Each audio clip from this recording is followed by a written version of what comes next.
Hey, what is up guys, and welcome back to the channel. So in today's video I'm going to showcase Watkins Glen and the new Suzuki Gr.3 car that we got in update 1.17. So as I'm pretty much sure that the whole Gran Turismo 7 community is aware, with update 1.17 we got Watkins Glen, a track that I believe has never ever featured in Gran Turismo at any point before, finally coming to the game. So an awesome track, and for those of you that have played Forza in the past, you will know that this track has been there for a while. So it's awesome to sort of see Gran Turismo getting more of these real world tracks, especially ones that I think personally are very underappreciated. I feel like Watkins Glen gets overlooked far too much in racing games. For me, an absolutely awesome track to race on. It's kind of like one of those tracks that I'd never really get bored of putting the laps in or doing racing. I feel like it does provide some pretty awesome racing, plenty of like really cool overtaking opportunities, especially into the hairpin and some of these corners, with the elevation changes, really sort of mixes up your driving style. And to be honest, I don't think I could have asked for a better track to come into Gran Turismo 7, especially at this point of its life. A point in which I think a lot of people are pretty dissatisfied with what we got. Before this, the only other sort of track we got wasn't really a track. It was a 24-hour layout of Spa. Literally no layout change in that. It was just how the pit stop sort of was affected. It was just longer.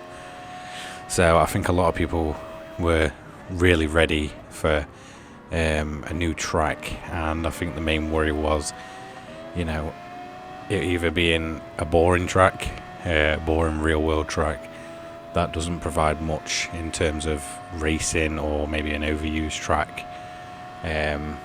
But yeah, I think we definitely got one of the better real world tracks that could have been added with the update, and I'm kind of glad it's not one of the fantasy tracks, purely because if it had been sort of a ground up, it's a brand new fantasy track.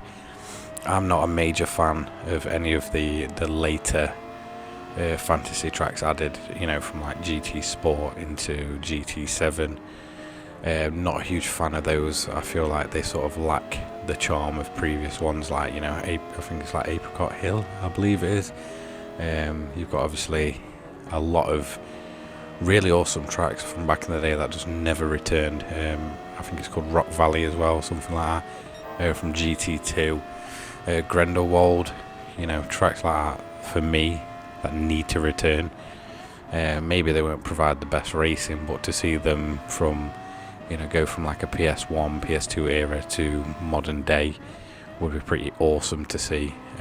So I do hope, if they go fantasy tracks, I hope they're not sort of building them up from the ground up, because I feel like they're really just lacking personality. The tracks that, like I said, the fantasy tracks from GT Sport, GT7, really just sort of lacking. For me personally, I'd love to see Midfield Raceway come back. You may know that from GT2, GT3. So in my opinion, if they go down the fantasy route again with additional tracks, definitely they need to go back to tracks that have been around for years and just have been left dormant in previous old gen titles, or should I say like the PlayStation 1, PlayStation 2 era. They really need to take a look back at them, and hopefully bring them back. But as a choice for a real world track, I am just more than happy. I think it's the best decision and one of the better tracks they could have picked. Like I said, for me, really overlooked, and yeah, I'm just glad they made this choice to go with something that isn't all too common in a lot of games, especially console races. I feel like it's really overlooked on that front. PC wise, there's quite a lot of there's even iRacing and such which feature this track quite prominently.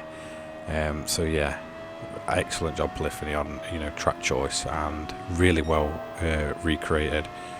plenty of, you know, decent elevation changes, bumps in the road to sort of upset your car. So it is, you know, pretty, you know, it seems like a simple track, but it's going to be one of them that's, you know, quite a bit of a toughie to completely master.